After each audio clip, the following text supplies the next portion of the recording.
성도 여러분, 오늘 본문은 고난 중에 있는 성도들이 반드시 알아야 할 구원의 비밀에 대한 말씀입니다. 본문 7절에 이렇게 말씀하고 있습니다.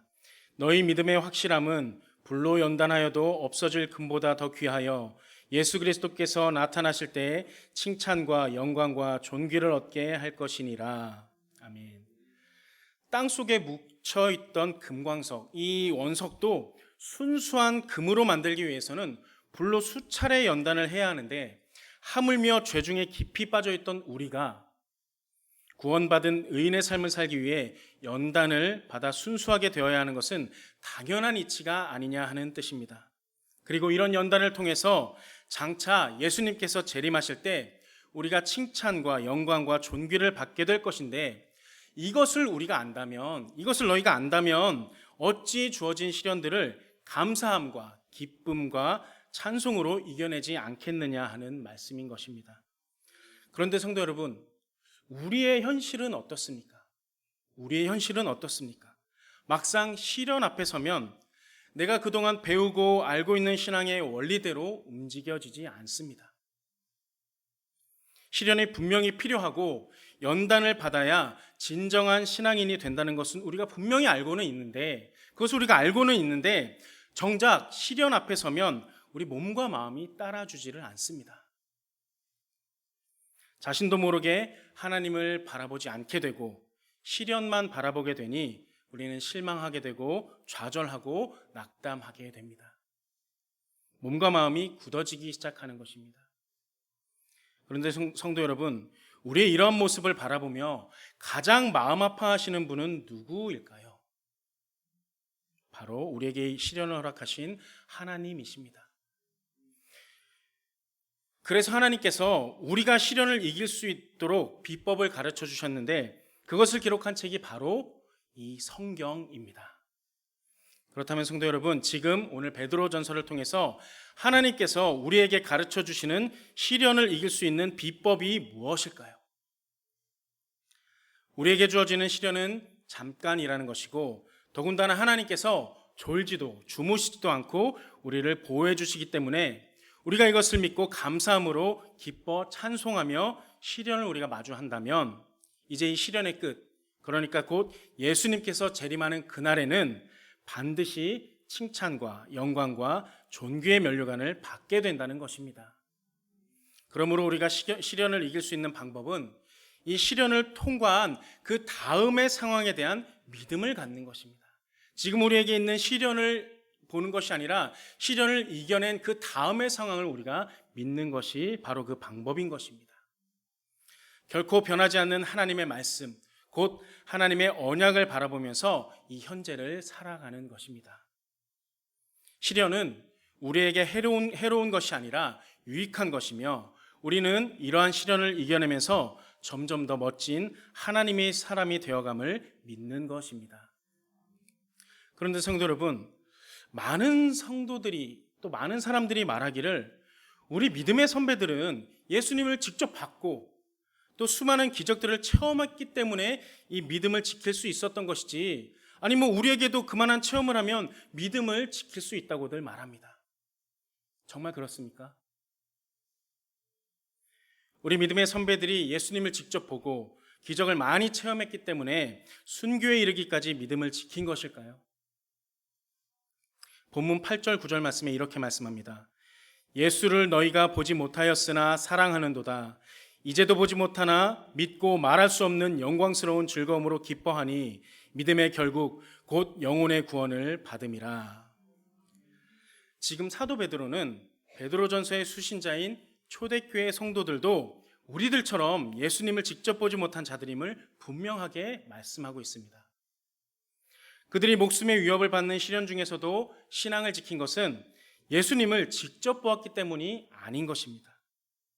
그들도 우리처럼 예수님을 직접 보지 못했지만 믿었고, 또 믿음으로 인해서 박해받던 그 순간에도 막상 당장에 달라진 것이 없었지만, 그럼에도 그들은 오직 장차 있을 구원을 바라보면서 감사함과 기쁨으로 찬송하며 이 믿음을 지켜나갈 수 있었던 것입니다. 성도 여러분, 요한복음 20장에 기록된 부활하신 예수님과 도마의 만남을 기억하십니까? 부활하신 예수님을 만났다는 동료 제자들의 말을 믿지 못하고 예수님 손에 있는 못자국을 내가 직접 보고 또 못자국과 그 옆구리에 있는 창자국을 내 손을 넣어보지 않고는 믿지 않겠다라고 단호히 말했던 도마에게 예수님께서 나타나셔서 이렇게 말씀하셨습니다. 손과 옆구리를 보이시면서 직접 만져보라 하신 것입니다. 왜 그렇게 하셨을까요? 도마 그 영혼을 사랑하셔서 경험해 보고서라도 제발 믿기를 바라셨기 때문입니다. 하지만 예수님께서는 이것이 신앙의 바른 자세라고 말씀하지 않으셨습니다. 예수님께서 도마에게 이렇게 말씀하셨습니다. 너는 나를 본고로 믿느냐? 보지 못하고 믿는 자들은 복되도다. 바로 이것입니다. 예수님을 직접 보지 않고도 믿는 이 믿음이 예수님께서 원하시는 바른 신앙의 자세인 것입니다. 성도 여러분, 예수님께서는 보지 않고 믿는 자가 복되다 하고 말씀하셨습니다. 보지 않고 믿는 자가 더욱 성숙한 신앙의 소유자라는 것입니다.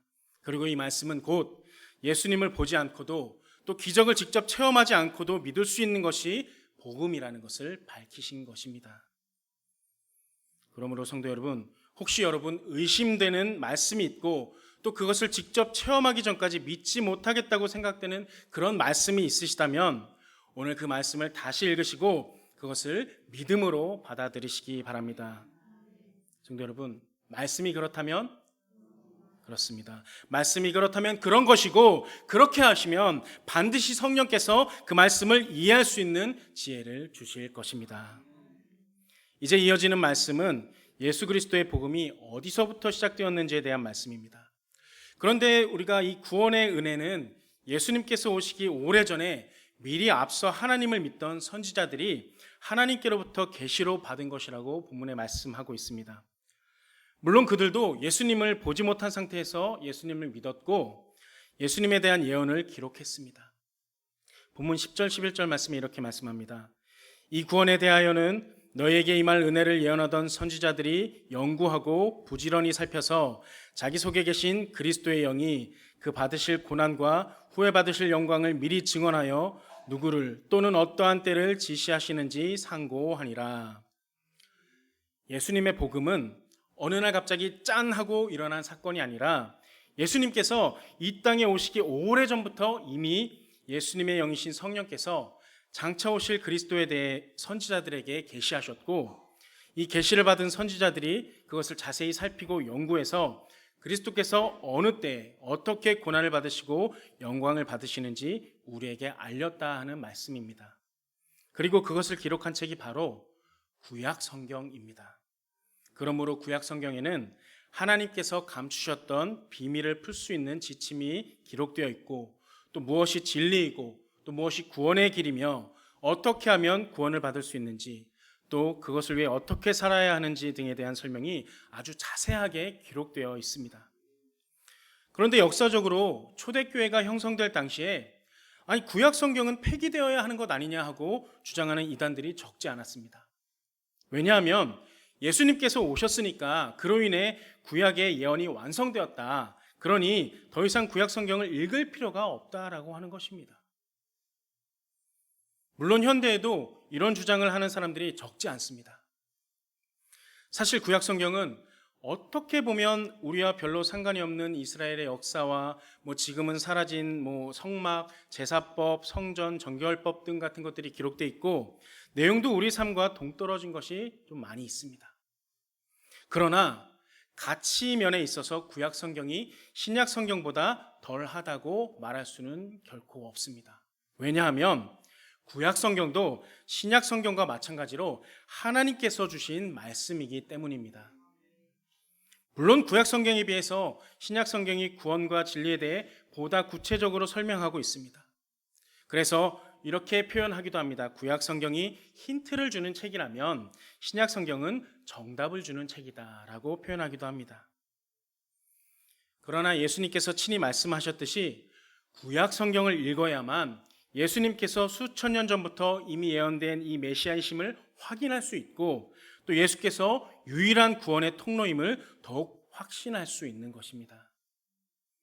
또한 만일 구약 성경이 없다면 우리가 늘 기도하면서 이렇게 고백하죠. 여호와 이래. 여호와께서 준비하신다.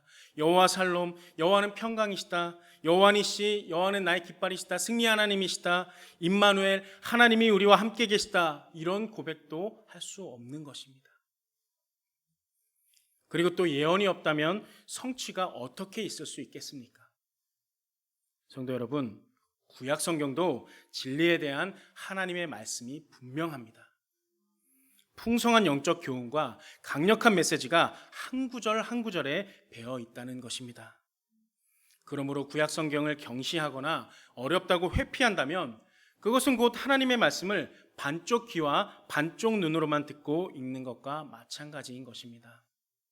구원에 대한 확신이 그만큼 흐려질 수밖에 없습니다.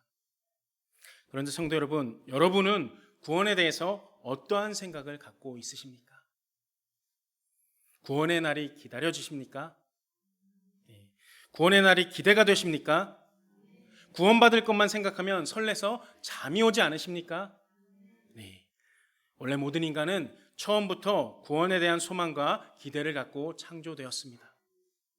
그러나 사탄은 온갖 유혹과 거짓으로 우리 인간의 심성을 왜곡시켜서 하나님을 대적하게 함으로 우리에게 있던 소망을 빼앗았습니다. 그리고 소망과 기대의 자리에 두려움과 절망을 채워 넣은 것입니다. 구원에 대한 소망이 죽음에 대한 두려움으로 뒤바뀐 것입니다. 이것이 구약시대의 사탄의 전략이었습니다. 그러나 이러한 사탄의 공격은 이제 이 신약시대에는 통하지 않았습니다. 왜냐하면 바로 예수님의 복음이 이 땅에서 시작되었기 때문입니다.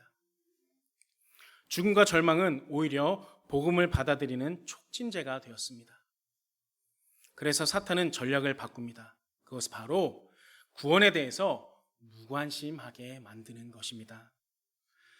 요즘 우리가 목요일하고 금요일에 와동 전도팀에서 전도를 하고 있는데 저도 전도를 나가보면은 많은 사람들이 전도지를 주면서 예수 믿으세요. 신대동 교회에서 왔습니다. 예수 믿으세요. 이렇게 하면 관심이 없다고 합니다. 괜찮습니다. 교회 다닙니다. 예수 믿습니다. 이렇게 하는 분들도 간혹 있는데 대부분은 관심 없습니다. 안 받습니다. 이러고 지나가 버립니다. 그리고 이런 사실은 그만큼 우리 인간이 진리에서 멀어졌다는 증거입니다.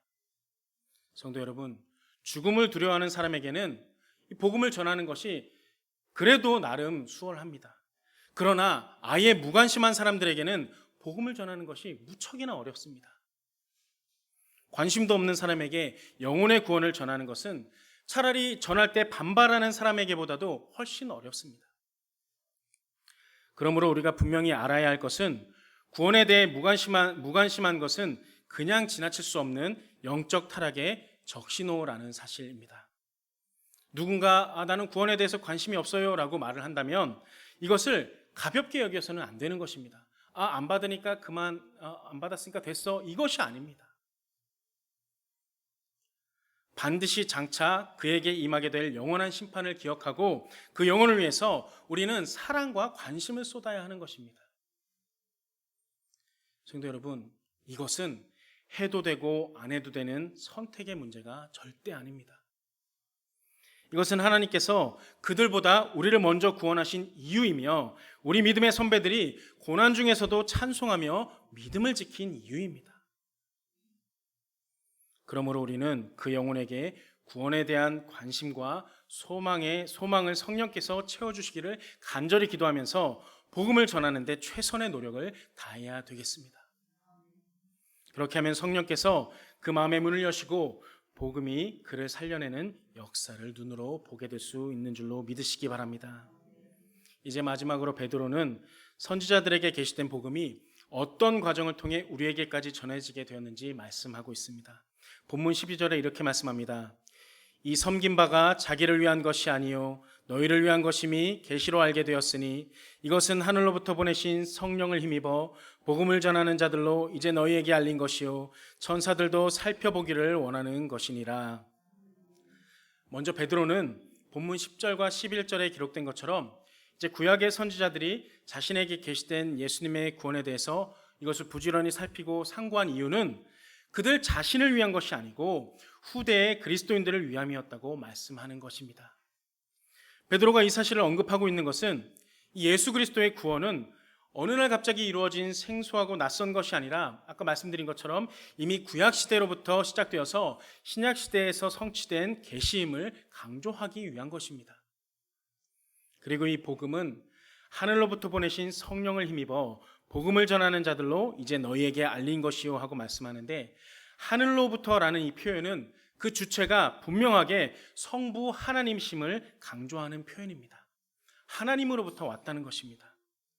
하나님께서 보내신 성령에 의해서 구약시대의 선지자들이 메시아에 받으실 고난과 영광을 예언했던 것처럼 지금 신약시대에도 이 복음을 전하는 자들이 성령을 힘입어서 복음을 전하고 있다는 뜻입니다.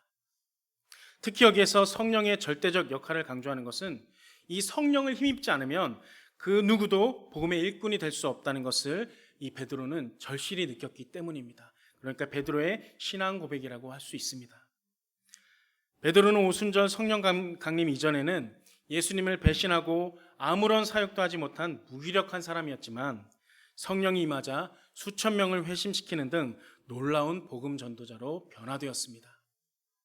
그리고 천사들도 살펴보기를 원하는 것이니라 하는 이 말씀은 구원의 신비는 하나님을 섬기는 천사들조차도 깨닫기 힘든 비밀스러운 하나님의 지혜임을 강조하는 말씀입니다. 그런데 천사들에게조차 이 감추어진 이 비밀이 우리 성도들에게는 밝히 드러나게 되었으니 우리들이 얼마나 큰 특권을 가진 것입니까? 그 믿음이 좋던 구약의 선지자들과 하나님의 천사들도 누리지 못한 것을 우리는 지금 누리고 있는 것입니다. 그런데 성도 여러분, 이 모든 비밀이 어디에 기록되어 있다고요? 맞습니다. 모두가 다 오직 성경에만 기록되어 있는 것입니다. 그뿐만이 아닙니다. 성경은 구원의 비밀뿐만이 아니라 우리에게 진리를 가르쳐 줍니다. 또한 우리 인간의 탄생, 기원과 궁극적인 목표, 그리고 우리가 어떠한 삶을 살아야 하는지에 대한 정확한 답을 제시해 주고 있습니다. 그러므로 우리는 결코 성경을 읽는 것을 소홀히 해서는 안 되는 것입니다. 시간을 내고 또 시간을 정해서 성경을 읽어야 합니다. 그러나 더욱 중요한 것은 읽은 것을 삶의 현실에서 적용하는 것입니다. 말씀이 삶에서 적용되어야 하는 것입니다.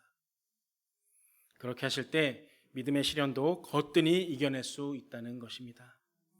이제 오늘 우리의 구원이 어디서부터 어떻게 전해지고 이루어졌는지를 깊이 묵상하시면서 성경의 소중함을 다시 한번 가슴에 새기는 저와 여러분 되시기를 예수님의 이름으로 축원합니다.